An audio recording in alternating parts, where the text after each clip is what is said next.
आज पढ़ते हैं उत्तक के बारे में। उत्तक एक जैसी कोशिकाओं के समूह को उत्तक कहते हैं। ये दो प्रकार के होते हैं, पादप उत्तक, जंतु उत्तक। उत्पत्ति उत्पत्ति, संरचना या कार्य तीनों में जब समान होंगे तभी ये उत्तक कहे जाएंगे कोशिकाओं के समूह को। पादप उत्तक पहले पढ़ते हैं। उत्तक विज्ञान के जनक से जेवियर बाइकेट थे। पादप उत्तक दो प्रकार के होते हैं, विभाज्य उत्तक और अस्थायी उत्तक। इसका दो ट्रिक है। विभाज्य उत्तक या मेरिस्टेमेटिक टिश्यू के लिए माली, एम से मेरिस्टेमेटिक, ए से एपिकल, एल से लेटरल, आई से इंटरकैलरी, शीर्षस्थ, पार्श्वस्थ और अंतर्वेशी। और उसका अस्थायी उत्तक यानी परमानेंट टिश्यू, इसका ट्रिक है पीसीएस, परमानेंट से कॉम्प्लेक्स और सिंपल। कॉम्प्लेक्स में आते हैं जाइलम फ्लोएम और सिंपल में आते हैं पैरेन्काइमा, कोलेनकाइमा और स्क्लेरेन्काइमा, यानी मृदु उत्तक, स्थूल उत्तक और दृढ़ उत्तक। मृदु उत्तक और स्थूल उत्तक जीवित होते हैं जबकि ये दृढ़ उत्तक मृत होते हैं। विभाज्य उत्तक में रसधानी नहीं होता है क्योंकि यही विभाजन इसी का विभाजन होता है, इसलिए इसमें भंडारण नहीं होता है। कोशिका द्रव गाढ़ा होता है और कोशिका झिल्ली भी पतली होती है। अस्थायी उत्तक में यांत्रिक सहायता प्रदान करने का काम करता है क्योंकि ये अस्थायी उत्तक में कॉम्प्लेक्स और सिंपल टिश्यू आते हैं। पहले आते हैं अस्थायी उत्तक।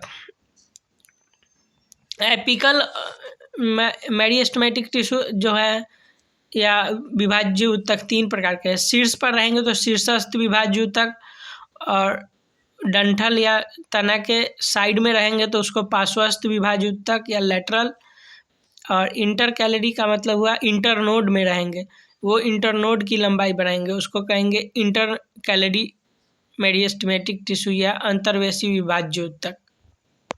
अस्थायी उत्तक में आते हैं पैरेन्काइमा, जो स्टार्च का भंडारण करते हैं। ये भी पैरेन्काइमा दो प्रकार के होते हैं, क्लोरेन्काइमा और एरेन्काइमा। क्लोरेन्काइमा प्रकाश संश्लेषण करते हैं क्योंकि इसमें क्लोरोफिल पाए जाते हैं। एरेन्काइमा उत्प्लावक बल देते हैं जो जलीय पौधों में पाए जाते हैं जिसमें एयर रहता है। ये तैरने में जलीय पौधों को सहायता करते हैं।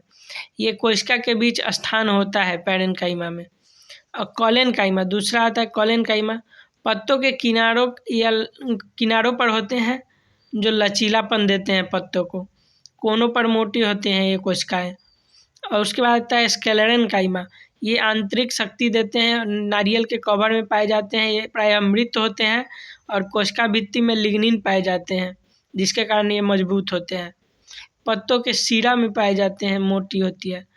अब आते हैं दूसरा अस्थायी उत्तक कॉम्प्लेक्स। ये सिंपल अस्थायी उत्तक के उदाहरण थे तीनों, पैरेन्काइमा, कोलेनकाइमा और स्क्लेरेन्काइमा।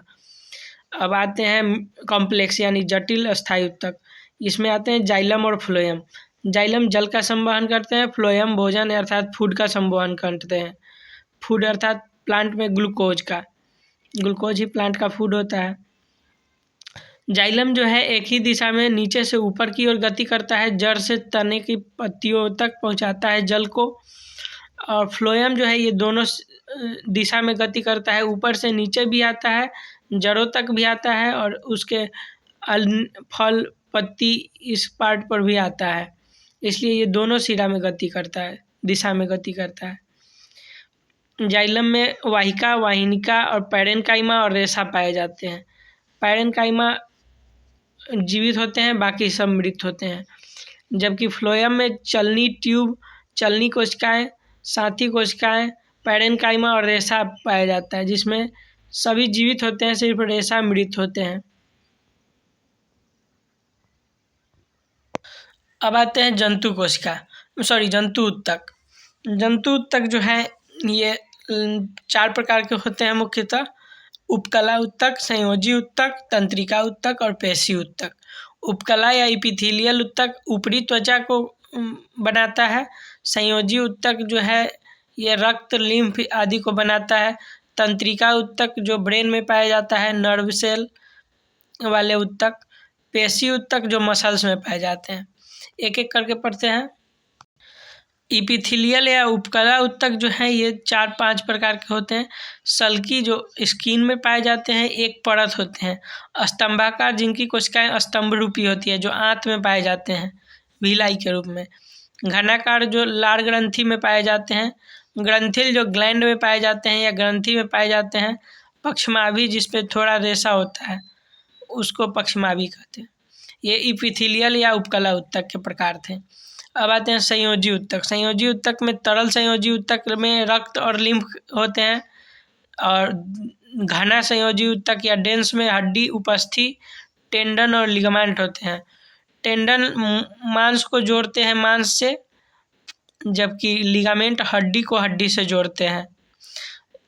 वसा जो है ये भी संयोजी उत्तक का ही रूप होता है, जिसमें एडिपोज होता है। एडियोलर उत्तक मरम्मत करने में, अंगों की मरम्मत में सहायता करता है। एडियोलर उत्तक ये जगह भरता है सेल के बीच में या अंगों के बीच में। अब आते हैं तंत्रिका। तंत्रिका उत्तक में ब्रेन में पाए जाने वाले सभी नर्व सेल के समूह को कहते हैं, जिनकी संख्या उम्र भर समान रहती है, घटती ही है, बढ़ती नहीं है। और पेशी उत्तक या मसल्स, मस्कुलर टिश्यू या पेशी उत्तक, ये 3 प्रकार के होते हैं। कंकाल पेशी। कंकाल पेशी ऐच्छिक होते हैं, ये कंकाल से जुड़े होते हैं और रेखित होते हैं, जैसे हाथ और पैर की मसल्स या पेशी। इनकी इच्छा अनुसार गति किया जा सकता है, इसलिए इसे ऐच्छिक मसल या ऐच्छिक उत्तक कहते हैं। अब दूसरा आता है चिकनी या अनैच्छिक उत्तक। ये अरेखित होते हैं, ये पाचन तंत्र, मूत्राशय आदि में पाए जाते हैं, पलक में पाए जाते हैं। ये इच्छा के बगैर ही गति करते रहते हैं, इसलिए इसे अनैच्छिक उत्तक कहते हैं। ये चिकनी या स्मूथ होते हैं। हृदय उत्तक तीसरा आता है, जो कि रेखित और शाखित होते हैं, अर्थात रेखित तो होंगे ही, ब्रांच भी होंगे उसमें, इसलिए इसे रेखित और शाखित, और ये हमेशा गति करते रहते हैं, इसलिए इसे अनैच्छिक उत्तक कहते हैं। ये प्रायः हृदय में पाए जाते हैं। ये हो गया।